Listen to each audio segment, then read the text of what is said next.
والصلاة والسلام على رسول الله وعلى آله ومن والاه وبعد. رب اشرح لي صدري ويسر لي أمري واحلل 'uqdatam min lisani yafqahu qawli. Kita maksudnya pada 2 bulan 3 hari itu kita berhenti di muka surat 80. Baiklah, 80 yang 82 tu huraian daripada muka surat 80 dan 81 ni kita baca ajalah.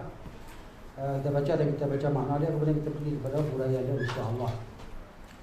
Kata Syekh rahimahullah, wa anwa'ul ibadati allati amara Allah biha mithlu al-islami wal imani wal ihsani wa minhu ad-du'a'u wal khawfu wal raja'u wat tawakkulu wal raghbatu wal rahbatu wal khushu'u wal khasyatu والإنابة والاستعانة والاستعاذة والاستغاثة والذبح والنذر وغير ذلك من أنواع العبادة التي أمر الله بها كلها لله تعالى. والدليل قوله تعالى أعوذ بالله من الشيطان الرجيم وأن المساجد لله فلا تدعوا مع الله أحدا. Baik, kita tengok makna dulu. Dan dia kata Syekh sini rahimahullah, penulis ni Syekh Muhammad bin Abdul Wahhab yang lahir pada 1115 Hijriyah, yang wafat pada tahun 1206 Hijriyah. Mana dia hidup di kurun yang ke berapa? Kurun yang ke-12 dan kurun yang ke-13. Kurun yang ke-12 dan di awal kurun ke-13 Hijriyah. Mana kita sekarang berada di kurun yang ke-15. Maknanya dia jarak antara kita dan dia ni lebih kurang 2 kurun lah. 2 kurun, dekat 200 tahun lah. Ataupun cuba kira lah tengok 1442 tolak lah dengan 1206. Ada jarak antara kita dan kematian dia. Katanya rahimahullah, dan ada pun saya terjemah dalam bahasa saya sendiri. Mungkin maknanya boleh tengok bawah tu, saya terjemah dengan Allah. Saya rasa seronok terjemah sendiri lah. Baca dengan terjemahan orang ni lain sikit. Okey. Wa anwa'ul ibadati, dan jenis-jenis ibadah. Kalau terjemahan dia macam-macam ibadat kan. Macam-macam ibadah ni, macam-macam ibadah ni kita tak pernah faham juga. Tapi kalau jenis-jenis ibadah yang allati yang amarallahu, Allah perintahkan biha dengannya, dengan melakukannya. Apa dia? Ibadah yang Allah perintahkan kita melakukannya. Apa dia? Mislul Islam, seperti Islam dan iman dan ihsan. Dan darinya, dari apa yang Allah perintahkan daripada ibadah itu, apa dia? Dari wa minhu, dan darinya, dari jenis ibadah itu yang Allah perintahkan kita melakukannya adalah doa, berdoa. Doa adalah ibadat. Kalau kita berdoa dapat pahala, jadi minta dapat pahala. Ya, minta kepada Allah dapat pahala. Orang tak minta dosa. Tak minta ke Allah, minta ke makhluk, tak boleh lah minta ke Allah. Jadi wajib minta. Kita wajib minta kepada Allah. Bila kita tak minta, menunjukkan kita tak berhajat kepada Allah lah. Sedangkan Allah kata antumul fuqara'u ila Allah. Kamu semua orang-orang yang fakir, yakni orang yang amat berhajat kepada Allah. Jadi kita kena sentiasa minta kepada Allah. Wal khawfu, begitu juga takut adalah ibadat. Takut, perasaan, takut ni perasaan. Dan takut hanya al-khawf, takut hanya semata kepada Allah. Dan arti kata takut yang sebenar lah. Kalau takut ular, tu tak panggil takut yang sebenar. Ular ada depan kita, kita takut, risaulah, kita lari, menjauhkan diri daripadanya. Dia takut kepada perkara yang membahayakan, kita menjauhkan diri padanya. Takut pada Allah, kita makin mendekat padanya. Ya, kita makin belajar, makin menuntut ilmu, makin beramal dengan ilmu. Allah kata innama yakhshallaha min ibadihi al-ulama. Hanya saja yang takut kepada Allah Ta'ala sahaja adalah orang-orang yang berilmu, yang banyak ilmu. Dia takut itu adalah ibadat. Kemudian ar-raja'u, ar-raja' kan, mengharap. Kita sentiasa mengharap kepada Allah. Kita harap hari ini Allah Ta'ala berikan segala kebaikan, segala keberkatan pada kita. Setelah kita berdoa kepada Allah, asbahna wa asbahal mulku lillahi rabbil alamin. Allahumma inna as'aluka khaira hadzal yawm, fathahu wa nasrahu wa nurahu wa barakatahu wa hudahu wa a'udzubika min syarri ma fi hadzal yawm wa syarri ma ba'dahu. Rabbi a'udzubika min, terusnya doa tadi kan. Darajat kita mengharap hanya semata kepada Allah. Harap Allah Ta'ala beri kepada kita keberkatan dan kebaikan hari ini dan hari-hari yang seterusnya. Ya, jangan harap pada orang, hari ni siapa nak bagi aku duit, hari siapa nak bagi rezeki dekat aku, hari siapa nak bagi kesihatan yang baik pada aku. Ya, rahmatullah. Kemudian wat tawakkul, yang ni bertawakal. Tawakal dia menyerah diri bulat-bulat kepada Allah Subhanahu wa taala. Setelah kita berusaha berdoa dan kita menyerah diri kepada Allah dalam setiap urusan kita kan. Jadi mana Allah Ta'ala suruh kita bertawakal kepadanya. Wa 'alallahi falyatawakkalul mutawakkilun, dan ke atas Allah adalah bertawakal oleh orang-orang yang bertawakal, yakni menyerah diri. Tawakal ni maksudnya apa dia? Konsep dia kena usaha dulu. Usaha kan, kita kena harap, kemudian kita berserah diri kepada Allah dan kita berdoa. Contohnya kita ada kereta, ada kenderaan, ada motor kan. Jadi kita tawakal kepada Allah, kita parking di satu tempat. Kita tak tahu apa yang akan berlaku pada dia kan. Jadi apa yang kita harap supaya Allah Ta'ala jaga dia.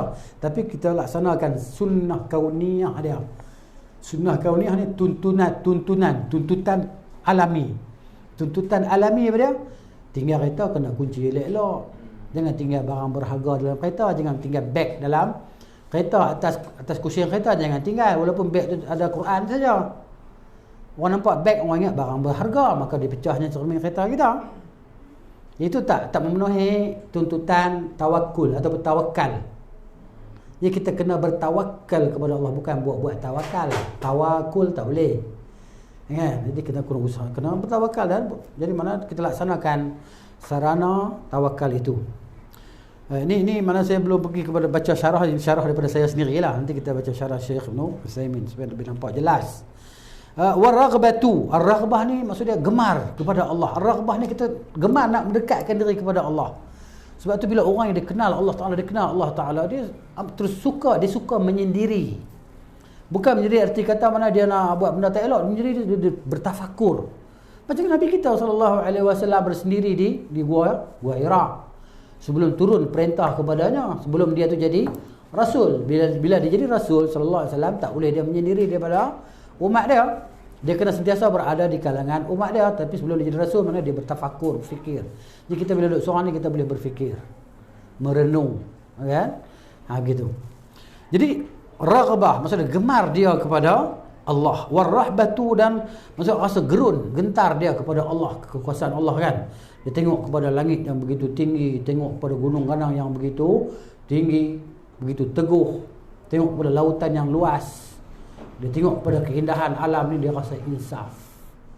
Ya subhanaka ma khalaqta rabbana subhanaka ma khalaqta hadha batilan. Ma khalaqta hadha batilan. Subhanaka faqina azaban nar. Mana tengok kepada alam tadi kan, dia berasa gerun gentar kepada Allah. Bila rasa gerun gentar kepada Allah, dia akan datang rasa al-khusyuk. Jadi al-khusyuk adalah ibadat. Kita diperintahkan untuk beribadah kepada Allah dalam keadaan kita khusyuk. Apa dia khusyuk? Khusyuk ni menghadirkan hati lah, menghadirkan jiwa kita sepenuhnya.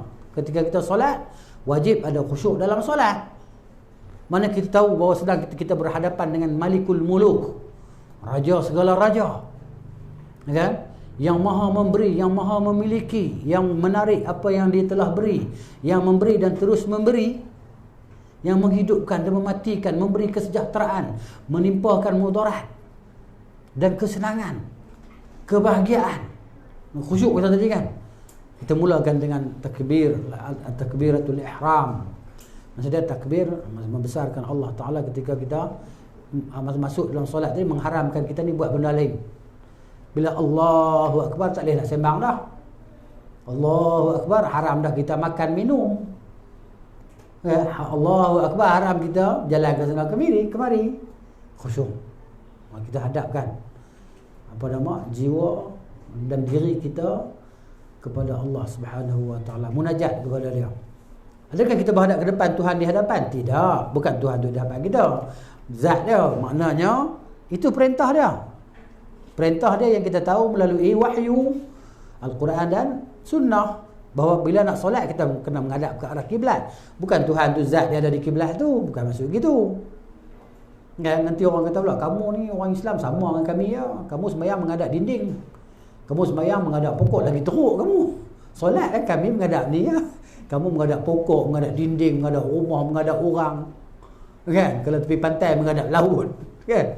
Jadi kita maksud kita bukan, maksud kita Tuhan perintahkan kita menghadap ke arah itu. Dalam kesatuan kita umat Islam, bila semua mengucap dua kalimah syahadah, semua menghadap ke arah satu arah. Begitu. Perintah Allah. Dia khusyuk tadi.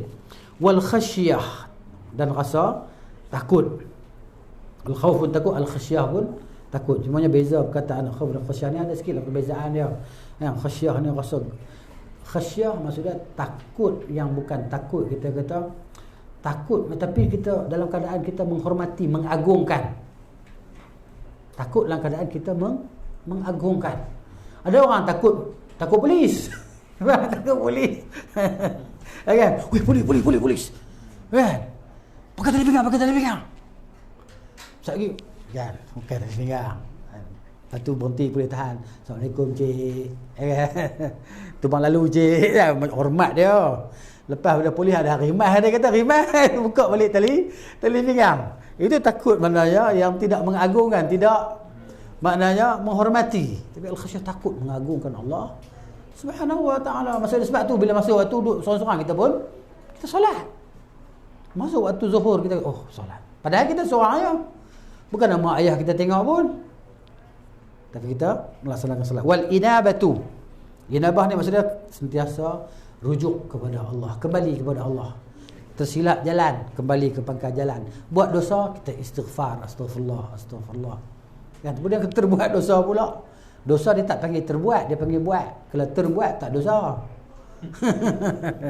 Aku terbuat dosa lah. Tak. Dia sengaja buat dosa. Kalau terbuat tu tak sengaja. tak dosa. Contohnya termakan di siang hari bulan Ramadan, terminum. Kan? Kenyang dah habis, talam nasi dah. Puasa lah ni. Itu tak batal puasa dia. Kan? Kemudian wal isti'anah. Isti'anah ni mana? Minta tolong pada perkara yang makhluk nak bagi.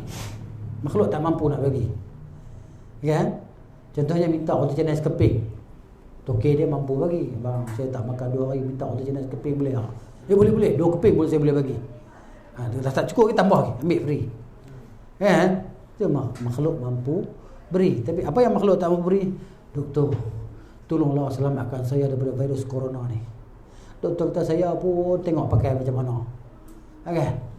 Pakai macam pakai sauna lah. Sauna masa pakai baju kan, yang kalau kita buka baju tadi mungkin peluh tu boleh setengah kasut kita. Boleh kering badan lemak-lemak banyak macam kita tadi kan. Jadi frontliner tadi. Jadi frontliner maknanya kurus. Itu hikmah orang gemuk tadi kalau kerja bahagian kan. Tapi dia dalam keadaan bahaya lah. Bahaya ya. Dia tak tahu keadaan apa yang menimpa dia tadi. Nah, ada doktor-doktor yang telah meninggal dunia. Rahimahumullah. Semoga Allah merahmati mereka, mengampunkan dosa mereka atas jihad yang mereka lakukan tadi kan. Ini ujian Tuhan kan. Ujian Tuhan untuk orang-orang beriman. Allah nak hapuskan dosa, Allah nak angkat darjat. Tapi jangan dedahkan diri kita kepada bahaya berdosa. Sebab tu wajib kita ikut standard of procedure kan. Maknanya kena ikut SOP yang ditetapkan. Sebab apa? Sebab la darar wala dirar. Tak boleh kita nak mudaratkan diri, tak boleh nak mudaratkan orang lain. Wal isti'adzatu, dan minta perlindungan ini kepada Allah Ta'ala. Dia hanya dia yang boleh beri kita perlindungan. Macam suasana sekarang lah, situasi sekarang kan, berhajat kepada perlindungan Tuhan. Sebab kita tak nampak musuh yang menyerang kita, tak nampak. Virus yang dibesarkan berapa ratus kali ganda guna mikroskop tadi, berapa ratus kali ganda baru kita nampak. Macam buah rambutan kan, rupa dia buah rambutan dulu atau buah pulasan. Begitu. Baik. Wal istighatsah, minta tolong dalam keadaan istighatsah ni. Istighatsah ni minta dulu keadaan segera. Kita nak segera sekarang ni. Sekarang ni kita nak pertolongan tu supaya datang. Sekarang. Itu istighathah. Dia nak bantuan keajaiban. Sekarang. Dalam keadaan kita ni tersepit, terjepit di tengah-tengah kata-kata kemudaratan tadi kan. Duduk di tengah laut ke, dayung sampan hilang ke apa ke. Kan? Siapa nak tolong kita? Masa istighathah kita nak segera pertolongan Allah Ta'ala. Macam kisah orang yang terkepung, 3 orang yang terkurung dalam gua. Kan? Dalam hadis kita baca kan, saya tak perlu nak cerita hadis itu sini sebab kita bukan tempat kita di sini. Cuma nak cerita istighathah dia kepada Allah, Allah bebaskan mereka daripada pintu gua yang tersumbat dengan batu besar. Wa dhabhu, begitu juga menyembelih, ibadah. Menyembelih adalah ibadah pada hari kurban tu kan. Bahkan Nabi SAW kata, siapa yang ada kemampuan tapi tidak untuk berkorban tapi tidak berkorban, janganlah dia menghampiri tempat solat kami. Sehingga sebagian ulama kata ini tanda kata wajib benda ni bagi orang yang mampu. Kalau kita dalam mazhab Syafi'i kita sunat yang sangat dituntut lah. Tapi sebahagian ulama kata ini tanda wajib ni. Pasal apa? Nabi kata jangan mari solat dengan kami. Ini jadi mana? Menyembelih itu adalah ibadah. Jadi jangan kau makan apa yang disembelih yang tidak disebut padanya nama Allah. Sembelih itu adalah ibadah. Begitu juga nazar, wan nadhru dan nazar. Nazar adalah ibadat. Nazar ni maknanya, pasal apa nazar? Saya saja kerana nak mendekatkan diri kepada Allah. Bukan kerana kita boleh sesuatu baru kita nak buat sesuatu ibadat. Oh, aku kalau boleh SPM semua A+, aku nak puasa 2 minggu berturut-turut. Ini nazar yang kedekut. Kan? Aku bernazar dan beriktikaf di masjid sekian-sekian hari. Ini nazar yang kedekut. Nazar yang soleh, nazar yang bagus apa dia? Kita saja nazar. Hari ni aku bernazar nak iktikaf di masjid sampai maghrib. Pasal apa tak saja nak mendekatkan diri kepada Allah. Asalnya iktikaf ni sunat. Bila dia sebut nazar maka dia jadi wajib. Kita buat dia dosa. Kan? Hari ni aku bernazar nak belanja budak-budak ni makan nasi seorang sepinggan. Boleh kan? Jadi saja dia. Ya. Gitu. Apabila dia bernazar kerana dapat sesuatu baru nak buat sesuatu, ini nazar yang baru dapat baru nak buat nak ibadat. Bila dapat baru nak pergi masjid. Bila dapat baru nak sedekah. Sebelum tu tak nak sedekah pun. Gitu. Baik, dan selain demikian itu daripada segala jenis min anwa'il ibadah, dia terjemah bahasa Indonesia dia kata macam-macam ibadah. Jadi kita tak pernah faham juga macam-macam ibadat apa dia. Terjemahan yang sesuai dengan bahasa kita. Jenis-jenis, naw' mana jenis, anwa' plural dia lah, jenis-jenis. Daripada jenis-jenis ibadat yang Allah Ta'ala perintahkan kita melakukannya. Semua perkara-perkara di atas tadi adalah hanya untuk Allah Ta'ala. Mana dalilnya? Dalilnya bawah tu firman Allah Ta'ala dalam surah Al-Jin ayat 18. Allah kata, wa annal masajida lillahi fala tad'u ma'allahi ahada. Dan semuanya masjid-masjid itu adalah milik Allah. Masjid-masjid ni apa dia? Sama ada masjid-masjid ni tempat-tempat sujud ataupun anggota-anggota badan kita yang sujud, yang 7 tu lah.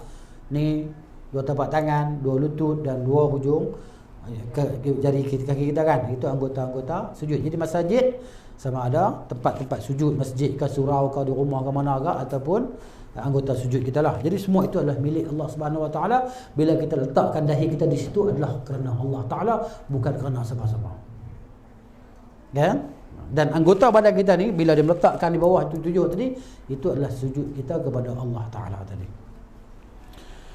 Baik, bawah tu bahasa Arab dia, faman sarafa minha syai'an li ghairillahi fahuwa musyrikun kafirun.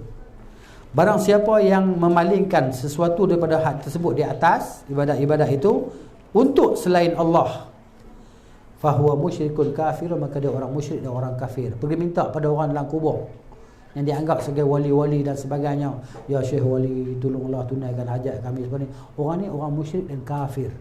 Dia telah menyekutukan Allah Ta'ala, dia telah kufur, ingkar dengan Al-Quran dan sunnah Nabi sallallahu alaihi wasallam.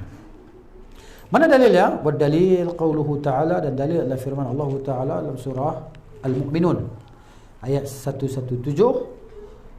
A'udzubillahi minasyaitonir rajim. Wa man yad'u ma'allahi ilahan akhara la burhana lahu. Barang siapa yang menyeru, yad'u ni menyeru. Dia terjemah apa dia? Yang menyembah kan? Dia terjemahan yang bila sebut terjemahan menyembah ni terlalu umum perkataan dia. Sembah. Orang kita faham sembah ni sujud. Kan? Tapi di sini yad'u ni mana? Menyeru. Ya Rabb. Ya Allah. Ya Hayyu ya Qayyum. Ya Allah, Ya Rahman, Ya Rahim, Ya Aziz, Ya Ghafur, Ya Syakur, Ya Mannan. Seru. Allah kata, barang siapa yang menyuruh bersama Allah, ma yad'u, ya Allah. Lepas tu dia minta, ya fulan, ya Allah, ya Rasulullah. Tak boleh. Ini dalam nasyid. Dan nasyid biasa ada sebut kan? Ya Allah, ya Rasulullah. Nasyid. Ini syirik. Ini kan lafaz-lafaz kesyirikan. Jadi banyak orang, walaupun kita kata syirik kecil, tak menyampai kepada syirik besar. Contohnya hari ni perkataan yang kita biasa dengar, kita jaga kita. Syirik. Lafaz kesyirikan, lafaz syirkiyah. Mana boleh kita jaga kita? Tak percaya Tuhan ni syirik pada rububiyah.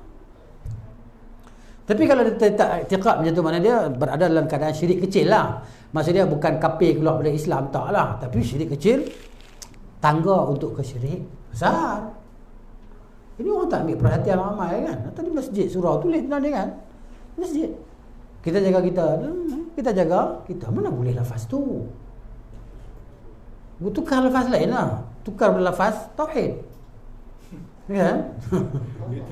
Itu hashtag kan, Ustaz? Hashtag Kementerian Kesihatan. Ya betul. Betul. Dia orang nak kena ada orang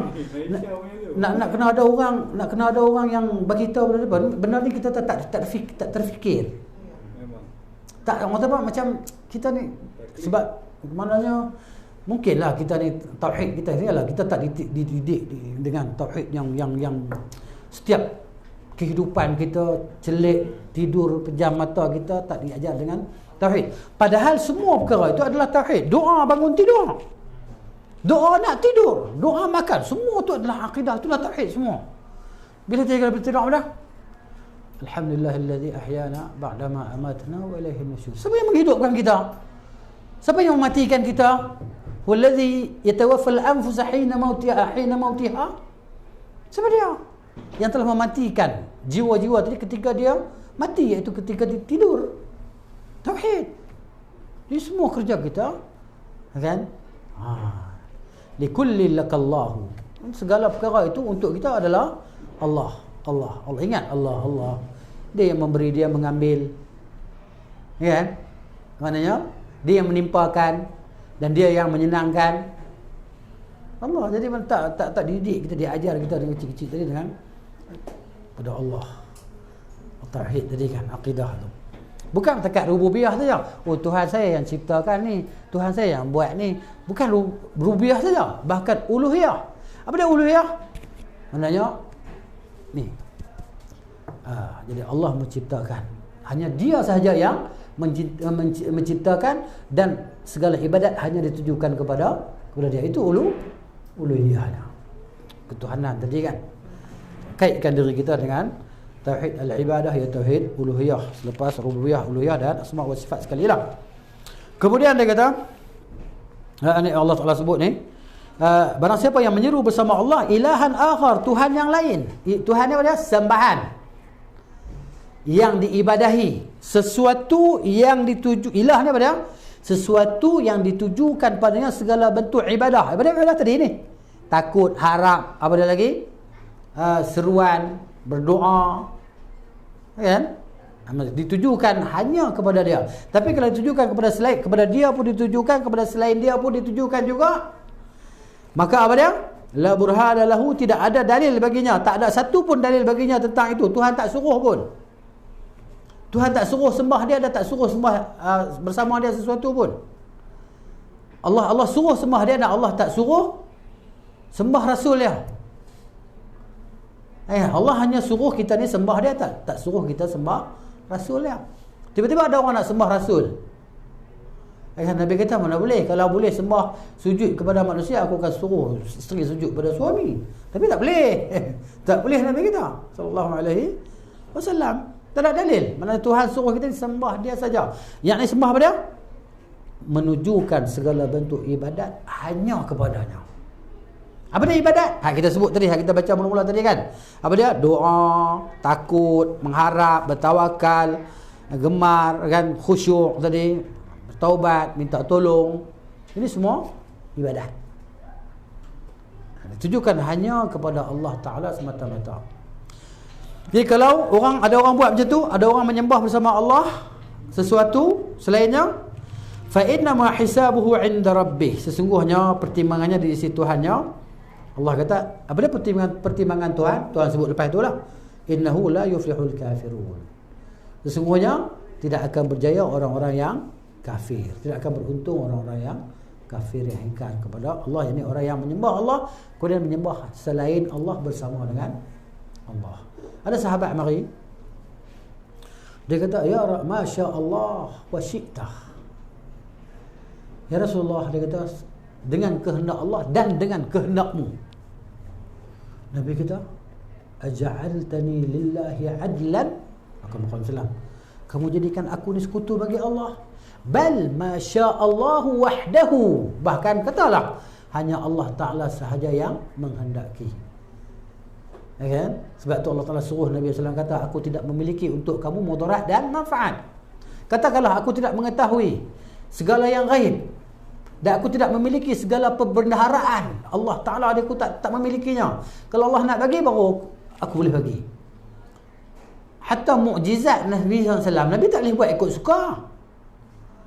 Kan, berasa hari ni makanan tak cukup, sahabat-sahabat kan, tak cukup makanan. Jadi bukan setiap masa makanan tu boleh jadi banyak. Sekali berlaku kan. Dalam perang, kenapa? Kerana Allah Ta'ala yang perintah kan. Bukan Nabi SAW berkendak setiap masa, hari ni tak payah masak, semua ada rumah. Hari ni nak makan apa? Kami nak makan capati kambing kan. Okey, ambil satu tepung, ambil kambing yang dihidup ke, ambil kain serkuk atas dia. Ambil kambing dihidup, ambil tepung seguni ke apa ke, serkuk kain atas dia, tarik. Terhidanglah makanan-makanan yang enak-enak yang dibuat daripada daging kambing dan tepung yang dibuat macam-macam jenis kuih. Ini bukan mukjizat, ini syaitan. Sebab apa? Sebab Allah kata, wa ma kana li rasulin ay ya'tiya bi ayatin illa bi iznillah. Tidak patut, tidak boleh bagi seorang rasul untuk mendatangkan satu mukjizat melainkan dengan izin Allah. Bukan jadi sentiasa air keluar bila celah jari, bukan sentiasa. Langit bulan terbelah, bukan sentiasa. Semua rasul macam tu, alaihi wassalatu wassalam. Nabi Musa pun juga, tongkat dia bukan saja dia nak campak, bukan saja. Allah Ta'ala suruh baru dia campak. Kalau tidak ke, Firaun dikejar dia masuk Laut Merah, dia campak siap dah. Makanlah semua Firaun dan tenteranya. Pasal apa dia tak campak tongkat pun? Pasal apa dia lari? Kenapa dia lari dengan Bani Israel? Tuhan suruh lari. Allah Ta'ala suruh lari. Lari ke mana? Lari ke laut. Pasal apa dia belah tongkat dengan belah laut dengan tongkat dia? Allah Ta'ala suruh. Maka dia pun buat apa yang Tuhan suruh. Para rasul dia bukan sewenang-wenangnya. Macam tukang sihir kan, tukang sihir sewenang-wenangnya. Kan, dia nak tunjuk, tukang sihir ni dia nak tunjuk ke orang, seorang-seorang dia tak buat. Makan paku. Ada makan paku seorang-seorang di rumah dia? Tak.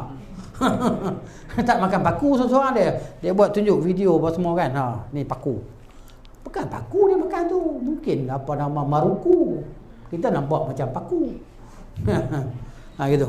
Sihir, dia balikkan mata kita. Baik. Wa fil hadis, dan dalam hadis pula Nabi SAW bersabda, ad-du'a'u mukhul ibadati. Doa adalah otak ibadah, tapi lafaz mukh ni dhaif lah. Dia ad-du'a huwa. Itu yang sahihnya. Doa adalah ibadat. Adapun ad-du'a mukh ni apa dia? Mukh ni dalam ni otak ni, otak kepala kita. Mukh. Okay? Lepas tu hak dalam tulang kita tu orang panggil apa? Kambing tu, tulang susum ni kan. Hak dalam tulang tu juga mukh dipanggil. Mukh. Jadi intilah. Doa tu adalah inti bagi ibadat. Ad-du'a'u mukhul ibadah. Tapi yang sahihnya ad-du'a'u huwa al-ibadah. Doa adalah doa itu adalah ibadat. Jadi kalau kita sambil doa adalah ibadat, minta pun dapat pahala. Jadi kita minta kepada Allah Ta'ala dapat pahala, insya-Allah. Apa yang kena hajat yang kita nak dapat pahala pun Dapat. Masya Allah. Mana dalilnya? Bawah tu dalam surah Ghafir ini ataupun surah Mukmin. Surah Ghafir ataupun surah Mukmin ayat 60. Allah Taala kata, "A'udzubillahi minasyaitonir rajim. Wa qala rabbukum ud'uni astajib lakum." Dan Tuhan kamu berkata. Allah Taala ni bercakap. Bercakap ni sifat zat kan sifat perbuatan. Perbuatan. Jadi perbuatan ini dia tajaddad. Dia bila dia cakap ikut suka lah. Nanti hari kiamat pun dia bercakap. Ini akidah Ahlussunnah wal Jamaah yang sebenarnya. Allah beriman bahawa Allah itu berkata-kata. Allah bercakap dengan suara, dengan huruf. Suara dan huruf. Dan dia berlaku ikut iradah Allah Ta'ala, kehendak Allah Ta'ala tadi. Di sini Allah kata, wa qala rabbukum, dan Tuhanmu telah bercakap, telah berkata. Dengan suara dan huruf yang didengari oleh Rasul-Rasul dia. Yang pertama dengar suara Allah Ta'ala sebenarnya, Jibril alaihi salam. Yang mendengarnya Nabi kita sallallahu alaihi wasallam dalam hadis-hadis kursi kan, Nabi riwayat daripada Allah Taala. Nabi Musa alaihi salam dengar Allah Taala bercakap dan dialog dia dengan Allah Taala dengan suara dan huruf. Itu akidah yang sebenar. Bukan bermakna bila kita isbatkan Allah Taala bercakap ada suara huruf Allah tu macam makhluk. Tak, kita isbatkan dia sebagaimana yang layak bagi Allah lah. Macam mana kita isbatkan sifat Tuhan hidup? Allah hidup tak? Hidup. Kan, adakah hidup nyawa macam kita? Tak lah. Bersalahan makhluk dengan makhluk dah. Tapi Allah hidup. Begitu juga sifat-sifat yang lain yang Allah sabitkan. Bukan kita reka. Allah sebut dalam Quran, Nabi SAW sebut dalam hadis. Di Tuhanmu berkata, wa qala rabbukum ud'uni, dan Tuhan kamu semua telah berkata, ud'uni, hendaklah kamu semua menyeru aku. Seru aku. Allah Ta'ala kata, ya Rabb, ya Allah. Seru siapa? Seru Allah. Ud'u rabbakum tadarruan wa khufyatan wa dunal jahri minal qaul. Serulah Tuhan kamu dalam kamu merendahkan diri. Tadarru, merendah, menghinakan diri. Ya? Ada wa khufyatan, surah pelan-pelan. Minta pelan-pelan, minta kepada Allah Taala dengan penuh khusyuk. Tanpa menjerit-jerit, ya Allah. Kita bukan menyeru yang pekak dan tuli. Kita menyeru yang maha mendengar segala-galanya. Tidak terbatas pendengaran Allah Ta'ala, mendengar segala sesuatu. Jadi minta Allah dekat aku. Allah kata, serulah aku, astajib lakum, aku akan perkenankan seruan kamu. Astajib lakum, aku akan perkenankan permintaan kamu, seruan kamu. Allah akan menyambut seruan kita. Di mana orang yang mohon ampun, aku nak ampunkan dia. Kan? Di mana orang yang minta, aku nak bagi. Ya? Allah Ta'ala. Di mana gitu? Kemudian Allah kata, innal ladzina yastakbiruna an ibadati, sesungguhnya orang-orang yang mereka itu sombong, takabur daripada beribadah kepadaku. Allah larang jangan buat macam ni, dia buat juga. Ya kan? Allah kata minta dekat dia saja, dia pun nak minta dekat selain Allah Ta'ala juga. Tak puas hatilah minta kat Tuhan saja, kena minta dekat lain juga. Nak berdoa kena pergi kubur. Nak minta kena pergi kubur. Macam sebahagian puak-puak sufi kan, puak-puak kuburiyun, yang mereka dengan kubur tak dapat dipisahkan. Yalah, memang betul lah, kita pun tak dapat dipisahkan juga. Tapi mereka ni setiap masa dengan kubur. Nak minta ya, pergi kubur. Doa di kubur baru makbul. Di rumah tak makbul. Kena pergi kubur. Kena ada syekh dalam kubur tu. Baru doa depa dimakbulkan oleh Tuhan. Ini puak-puak kuburiyun tadi. Mereka sayadkhuluna jahannam, pada akhirnya mereka akan masuk ke dalam neraka dalam keadaan hina dina mereka tadi. Itu orang yang kafir, yang sombong terhadap Allah Azza wa Jalla, yang beribadah kepada selain Allah atau beribadah bersama dengan Allah Ta'ala dengan yang lain. Baik, kita tengok muka surat 82 tadi, banyak huraian oleh Syekh Ibnu Utsaimin, tuan punya kitab syarahnya lah ni, kita ni kan, rahimahullah. Dia menghuraikan balik matan yang ditulis oleh Syekh SMAW. Yang ditulis oleh Syekh SMAW. Nah, ringkasannya. Baik, macam-macam ibadah, yakni jenis-jenis ibadah. Kan, saya rasa kalau baca sendiri buku ni tanpa kita tengok daripada teks asal Arab dia, saya rasa tak boleh nak faham kot. Melainkan orang Indonesia mungkin boleh faham.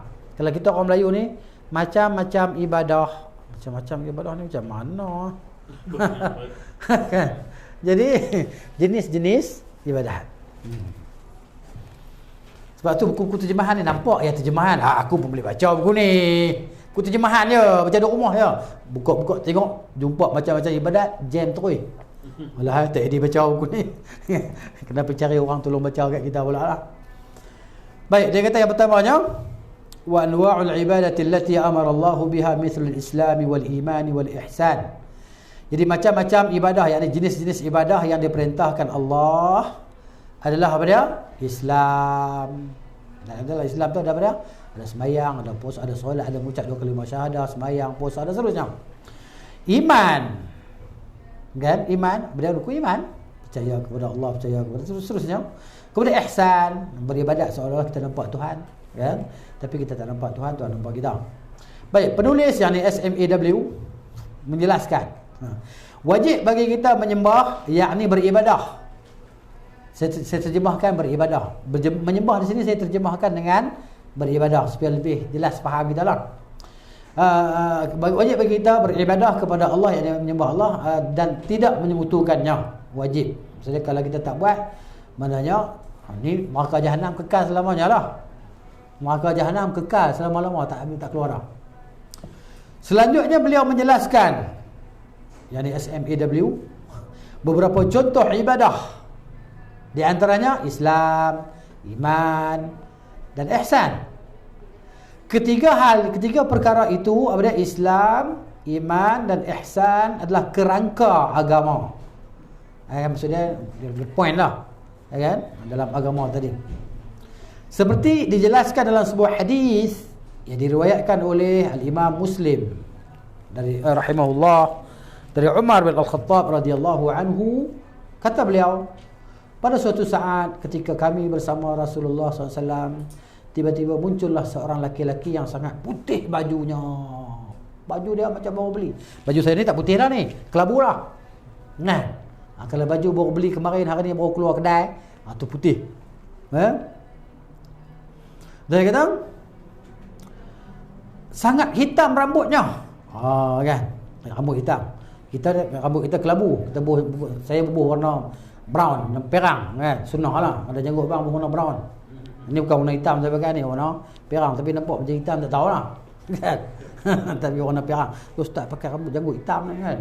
Ini mana kita warnakan ikut sunnah Nabi sallallahu alaihi wasallam. Maksudnya Nabi suruh, bukan wajib lah. Baik, kemudian tidak terlihat padanya tanda-tanda habis bepergian. Ni boleh faham tak kalau kita terjemah tanda-tanda habis bepergian macam mana. Kalau tak baca teks asal ya, rasanya mungkin kita terjemah sendiri habis bepergian, berhenti tak mana-mana. Maksudnya dia ni tidak ada padanya kesan-kesan perjalanan. Kalau kita ni berjalan kan, kalau sekarang ni kita kata kita naik kereta ada aircon, tak nampak kesan berjalan. Nampak juga baju kita bila turun kedut-kedut, kan, duduk atas kursi kereta tadi kan. Tambah kita ni kalau tidur dalam kereta pula, bukan driver lah, penumpang lah. Kalau driver tidur mana jam habis lah, kan. Jadi bila kita jangan turun-turun kereta, muka kita ada kesan tidur, mengantuk kan, letih kan. Jadi dia ni lebih lagi lah, sebab kalau zaman dulu musafir bukan ada aircon, musafir atas kenderaan ditiup angin di padang pasir, kan, debu-debu pasir tu kena baju, kena rambut, kan. Jadi akan jadi berserabut, dia jadi maknanya macam kotor macam tu, ya. Ya, bismillah.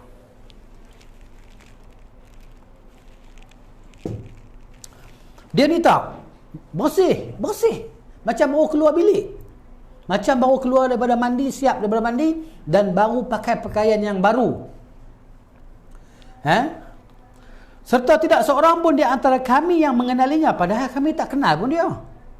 Dia keluar dari bilik mana? Kalau orang sini mesti kita kenal, kan? Tak pernah tengok pun. Kita lah kalau seorang-seorang di rumah kita keluar daripada dapur, orang kita tak kenal, kita rasa macam mana? Tak alien, jin apa ni, hantu raya apa ni. Kan? Tengok atas bawah kaki dia pijak tanah ke tak lah. Kan? Tengok orang tua kita tengok tak pijak tanah tu. Kan? Itu dia kata hantu. Tak tahulah kita, tak pernah tengok pun. Hantu pun tak pernah tengok. Tapi kita dia ajak kecil-kecil lagi. Hantu tidur. Lagi hantu mari. Kita orang tak tahu hantu tu apa. Gitu. Kemudian hingga dia duduk di hadapan Nabi SAW. Dia mari ni macam kenal lah pula. Mari terus duduk depan. Orang ni kalau tak risau orang dia mari duduk dekat ke. Mari terus duduk depan. Duduk. Sambil menyandarkan kedua lututnya ke lutut beliau SAW. Dia lagakan lutut dia dengan lutut Nabi SAW. Duduk macam tahiyat awal tu. Dia lagakan lutut dia dengan lutut Nabi SAW. Dan meletakkan kedua telapak tangannya di atas kedua paha beliau. Lalu dia bertanya. Dia buat begitu. Letak tangan kan. Tapak atas paha Nabi SAW. Kemudian dia tanya. Ni macam kenal. Kalau orang tak kenal, orang ni nak buat macam tu. Tak orang ni. Sembang, kita terus-terus jumpa. Sembang macam kenal 10 tahun dah. Mesti orang yang kita sembang tu dia heran. Siapa dia ni ya? Siapa tadi? Kan? Kita duduk fikir sampai di rumah. Siapa nak sembang aku tadi? Kenal aku. Bila aku jumpa dia? Kan? Jadi kita jumpa dia pula tu bang. Kalau kita jumpa kat kedai tu, kita ada kenal kat mana-mana ke bang? Tak ada, itu first time kita jumpa ya.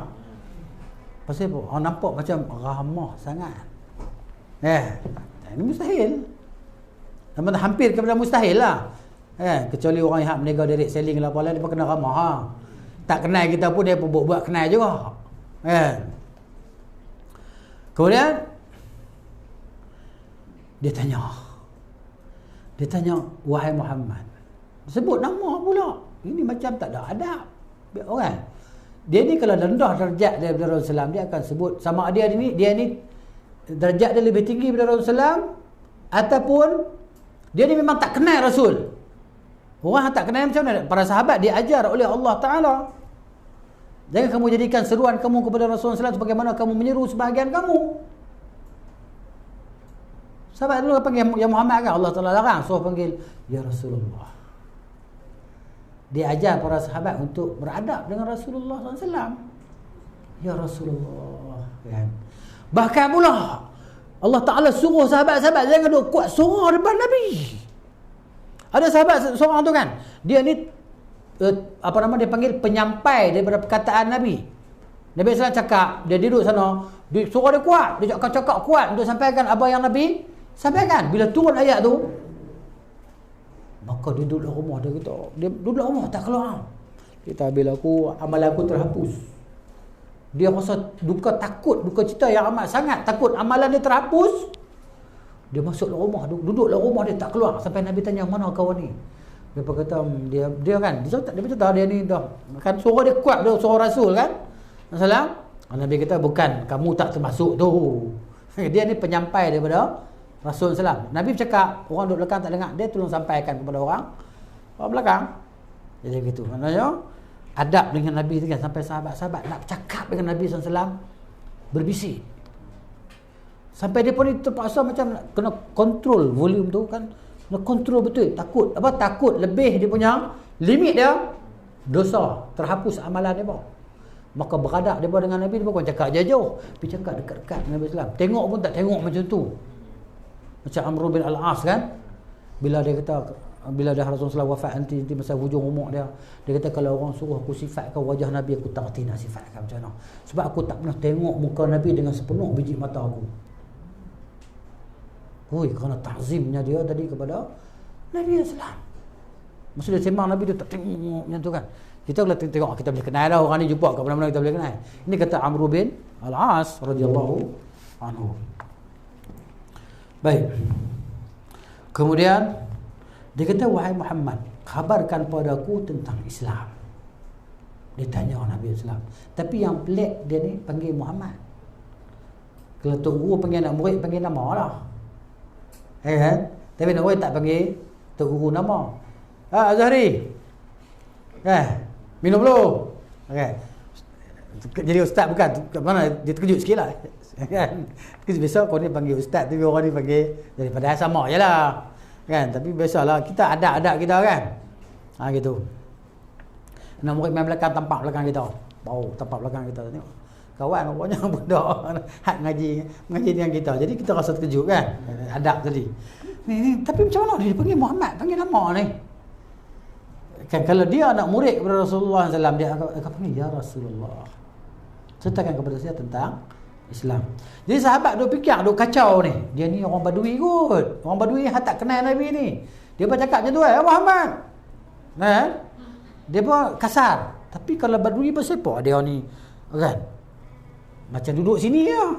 Duduk sini pula, kalau duduk sini pula, orang sini pula, kami tak kenal pula. Jadi celaru dalam kepala tadi. Tapi dia pun duk dengar juga dia cakap. Sebab sahabat-sahabat ni radhiyallahu anhum, depa ni segan nak tanya Nabi sallallahu soalan-soalan. Depa nak tunggu orang-orang Badui mari tanya Nabi soalan, dia bersyok, dia berseronok. Kalau ada orang mai tanya soalan, depa cukup seronok. Depa sendiri nak tanya tu depa rasa macam berat. Pasal apa Allah Taala kata la tas'al an asya' in tubda lakum tasu'kum. Jangan hangpa duk tanya macam-macam. Nanti kalau benda tu zahir jadi fardu teruk. Asal sunat kan? Tanya-tanya jadi wajib kan ya Rasulullah? Wajib. Takkan susah. Jadi depa ni takut memberatkan orang lain dengan sebab soalan depa. Dia tanya soalan, benda tu jadi wajib, bukan tekat dia berat. Orang kiri kanan dia pun berat juga pasal orang tanya soalan ni. Dululah masa wahyu tengah duk turun. Lah ni wahyu dah habis dah. Kan? Rasul Melayu pun guna Quran juga. Rasul kahar kan. Dia iblis kahar, bukan rasul kahar, iblis kahar. Dia guna Quran juga. Dia guna Quran juga. Tapi dia kata dia rasul, wahyu mai kat dia juga. Jadi hak kamu-kamu dalam Quran tu semua dia lah. Ni gila ni. Tu pun ramai orang duk ikut dia. Ada. Dan muka bumi ni buatlah ajaran apa pun, ada pengikut. Ada. Dia memang mengaku rasul, ada pengikut. Itu dia. Kemudian macam Musailamah Al-Kazzab lah zaman Rasulullah SAW kan. Ramai pengikut dia sampai berperang. Kan? Kemudian Nabi SAW menjawab, Islam adalah persaksian bahawa tidak ada sesembahan yang hak melainkan Allah. Dan Muhammad sallallahu alaihi wasallam adalah utusan Allah, menegakkan, yakni mendirikan solat, membayar zakat, berpuasa di bulan Ramadan, dan haji ke Baitullah jika engkau ada kemampuan. Ni Islam. Ni Islam. Bila orang tu buat ni, dia Islam lah. Tak buat kuranglah daripada dia Islam ni. Daripada rukun-rukun fi'li kan. Rukun qauli tu dia kena mengucap lah. Tak mengucap tak jadi Islam lah. Itu pintu. Pintu nak jadi Islam, mengucap 2 kalimah syahadah. Gitu. Adapun yang lain berlaku perselisihan khilaf, contohnya solat, puasa kan, khilaf di kalangan ulama kan. Lalu dia berkata, betul. Kan? Dia tanya soalan, lepas tu dia kata betul. Macam ustaz lah pula. Buat kuis tanya anak murid dah. Kan? Matahari berada di atas kita. Betul salah? Betul. Betul. Dia tolong menyokong jawapan anak murid dia. Kan? Dia tanya soalan, lepas tu bila anak murid kata jawab ni betul, dia kata betul jawapan kamu. Lagilah mereka ni bertambah kehairanan. Umar pula kata, kami heran kepadanya. Dia tanya, lalu dia yang membenarkan, dia yang menjawab. Dia tanya, lepas tu dia kata betul. Kita ni kalau kita tanya ustaz, ya kau macam tu kau ustaz. Tanya balik. Nak tanya, nak ambil kepastian lagi kan. Bila ustaz jawab begini. Macam tu kau ustaz. Saya tak pernah dengar ni. Ni first time saya dengar ni. Yalah macam tu. Macam tu. Maknanya dia dah faham tu. Kan? Jawapan daripada soalan dia. Ini bukan tunjuk kata dia faham, tunjuk kata dia dah tahu sebelum dia tanya. Gitu. Lalu dia bertanya, yang hak mari tadi lah. Beritahukan kepadaku tentang iman. Cerita iman dia dia sebut sikit. Nabi SAW pun menjawab, iman adalah hendaklah kamu beriman kepada Allah, malaikat-malaikatnya, kitab-kitabnya, rasul-rasulnya, hari akhir, hari kiamat lah, dan qadar, takdir. Takdir kita ni Tuhan dah tetap siap dah semua dah. Kan? Jadi kita hanya melalui di atas takdir, tapi Allah Taala beri kita pilihan. Buatlah apa kamu nak buat. Perbuatan kita yang kita nak buat tu tak keluar daripada ketentuan Tuhan. Tuhan Maha mengetahui kita nak buat apa sahaja lagi, dan Dia tetapkan. Kan? Apa saja yang kita pilih, itulah dia ketentuan kita. Apa saja. Pilih dia nak buat apa. Nak keluar daripada takdir, aku nak keluar daripada takdir hari ni, aku tak makan nasi. Itulah takdir, kamu tak makan nasi. Kan? Takdir kita tahu bila dia dah berlaku, dah lepas dah. Contohnya takdir kita, hari ni kita makan sarapan apa? Roti canai sekeping. Jadi takdir kita pagi tadi sarapan roti canai sekeping, kita dah tahu. Dah berlaku tu kita tahulah. Yang akan berlaku kita tak tahu. Sebab tu bila dah berlaku sesuatu kan, turun-turun tengok, alah selipar sebelah dah hilang.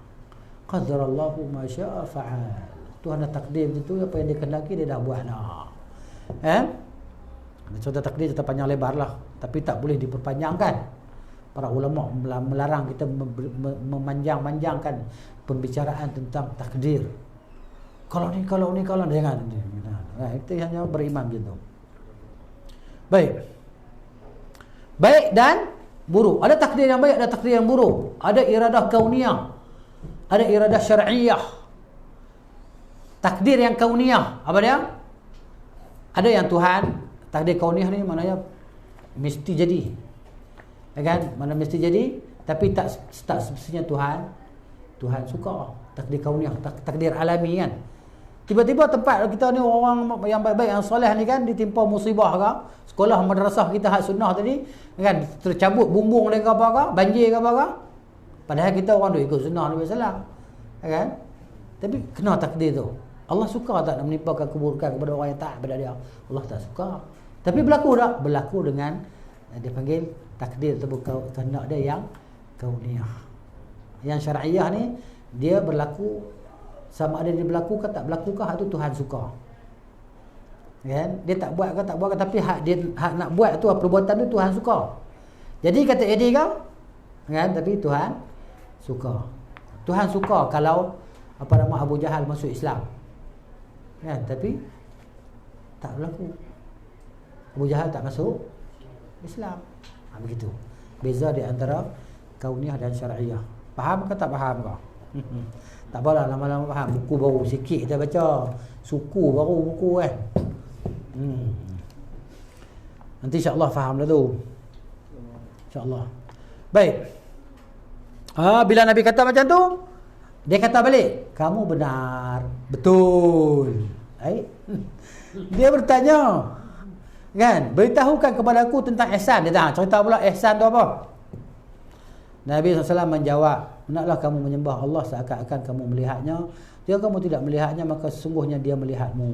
Dia bertanya, beritahukan kepadaku kapan, yakni bila terjadinya hari kiamat. Dia tanya Nabi SAW, ni dia pun confirm tak tahu juga. Nah, dia tanya Nabi SAW. Nabi menjawab, tidaklah yang ditanya lebih mengetahui dari yang bertanya. Tentulah guru lebih tahu daripada anak murid. Kalau guru tahu, maknanya guru pun tak tahu, anak murid aula laka fa aula lah. Thumma aula laka fa aula. Okay? Jadi kalau cikgu pun tak tahu, anak murid tahu, ini sudah lawan tokeh. Begitu. Ya? Jadi maknanya tentulah guru lebih tahu daripada anak murid dia. Kalau guru pun tak tahu, anak murid tahu ke? Kan? Guru baca-baca buku Arab ni, ada perkataan berat ni, tak pernah jumpa ni. Dia tanya awang, mai siap awang? Tengok ni mana apa ni awang ni? Lah ustaz, saya lagi tak tahu. Kan? Begitu. Kemudian Nabi SAW menjawab. Kemudian dia bertanya, beritahukan kepadaku tanda-tanda hari kiamat. Nabi SAW menjawab, jika budak wanita melahirkan majikannya, maksud dia berlaku penaklukan wilayah-wilayah kan. Jadi maksud Islam berkembang, berlaku penaklukan. Jadi musuh-musuh tadi jadi tawanan. Kan, dan tawanan tadi dibahagi-bagikan antara ahli perang tadi lah. Maka menjadi hamba lah. Jadi wanita-wanita hamba sahaya tadi, dia boleh bersama dengan tuan dia, dan maknanya tuan tu akan melahirkan anak dia daripada hamba dia. Sebab tu hamba melahirkan anak tuannya. Ni berlaku, dah zaman zaman Nabi SAW, dan selepas kewafatan Nabi SAW, di zaman kita kata kegemilangan Islam. Penaklukan tadi kan, berlaku penawanan. Tetapi Islam maknanya menggalakkan pembebasan. Yang akhirnya tak ada lagi dah. Kita pun tak tahu kita keturunan siapa. Mungkin kita keturunan hamba, kita tak tahu. Jadi hamba-hamba itu telah dimerdekakan. Macam Zaid bin Harithah, hamba. Kan? Usamah bin Zaid anak kepada hamba. Kan? Lepas tu apa lagi? Macam Ibrahim alaihissalam, kan? Dia anak kepada Maryah radhiyallahu anha. Begitu. Tapi riwayat sebut mana Islam merdekakan dia, Nabi kahwin dengan dia.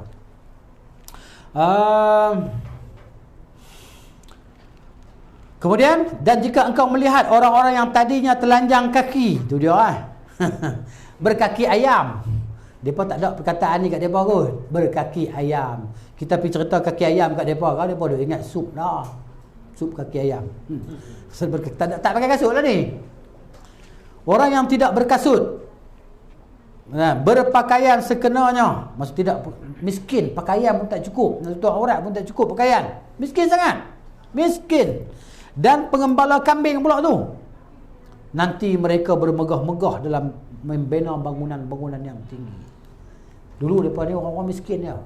Macam kita kata di Saudi pas dulu kan, dulu mereka bukan ada kaya, tahun 50-an tu kan, jumpa minyak tu kan, melonjak naik kekayaan mereka.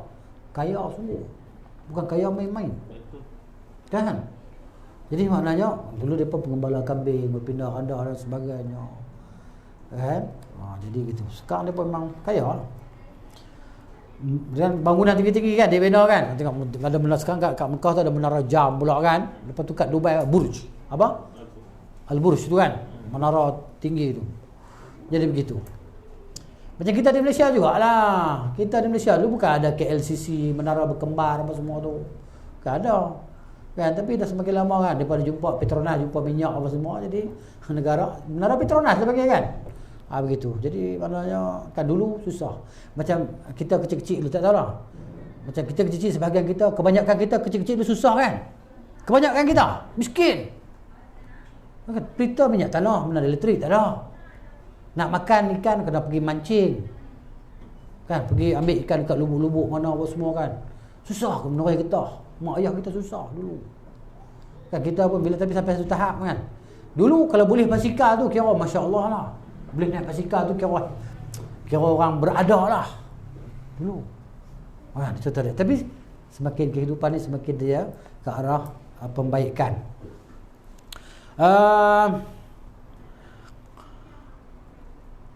Kemudian ia pergi. Habis soalan tu dia terus bangkit pergi. Ya? Dia tak kata bye bye. Dia tak kata. Kan?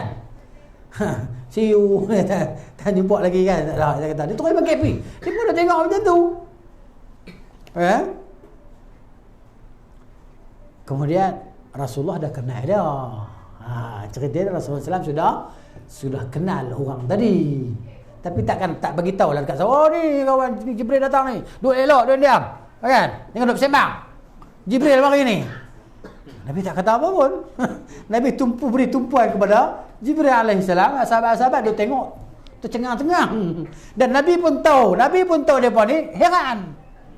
Kan? Tercengang. Lepas tu baru Nabi tanya. Kan? Jadi Nabi ni begitu cara dia mengajar SAW. Dia banyak tanya soalan. Pasal apa? Nak bagi mereka ni tadah telinga betul-betul. Nabi tak terus cerita. Sebab Nabi tanya tu, bila Nabi tanya baru ada persediaan. Sahabat-sahabat nak dengar. Beliau, kami tak tahu. Bila mereka kata kami tak tahu tu, mereka nak dengar jawapan lah. Nabi tak terus cerita ni uslub. Nabi SAW ataupun gaya Nabi SAW dalam menyampaikan ilmu. Nabi suka tanya. Kemudian nanti bila sahabat kata kami tak tahu, memang Nabi tahu pun sahabat tak tahu.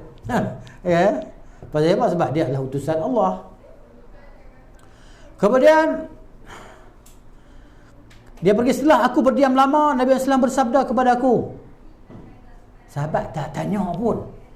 Sebab mereka pun yakin Nabi akan beritahu dekat mereka. Sebab mereka yakin Nabi kenal orang tu.